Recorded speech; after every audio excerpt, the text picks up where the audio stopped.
शांताबाई शेताकडे निघाली होती. डोक्यावर टोपली आणि टोपलीत तिच्या कारभारासाठी जेवण होते. सूर्य माथ्यावर आला होता आणि तिची पावले पटपट पडत होती. शेतात जात असताना समोरून एक घोडेस्वार आला. त्याने शांताबाईला थांबवले. अगं बाई, सांगाल का हे कोणतं गाव? रामपूर आहे दादा. काय सांगू बाई, फार भूक लागली आहे. अरे, भुकल्यानं जेवण देणं हा धर्म. ये बस, ही भाकरी, भाजी घे, पाणीही घे. घोडेस्वार मोठ्या आवडीने खातो. देव तुझे भले करो बाई. घोडेस्वार जेवल्यानंतर परत जातो आणि शांताबाई आपल्या शेताकडे निघते. आज उशीर का झाला ग शांते? एक भुकेला घोडेस्वार आला होता, त्याला जेवू घातलं. छान केलंस.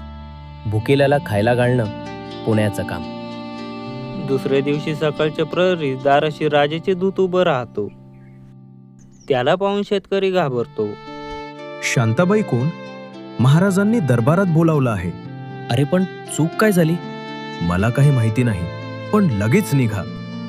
दोघे नवरा बायको दरबारात निघाले.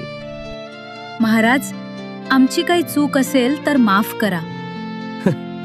कालचा काळा घोडेस्वार कोण होता माहितीत आहे का? तो एखादा सैनिक? तो सैनिक नव्हता, तो मी होतो, शाहू महाराज. अगदी ओळखलंच नाही महाराज, पण भुकेल्याला जेवू घालणं माझं कर्तव्य आहे. ही माझी बहीण आहे. यांना साडी चोळी देऊन मान करा आणि आंबोळीचं सुपीक शेत यांना इनाम द्या. महाराज, मोठा उपकार केलंत. ग, तुझ्या एका भाकरीनं आपलं आयुष्यातलं नशीबच पालटलं. नशीब नाही हो, करुणा आणि प्रेम माणसाला मोठं करतात.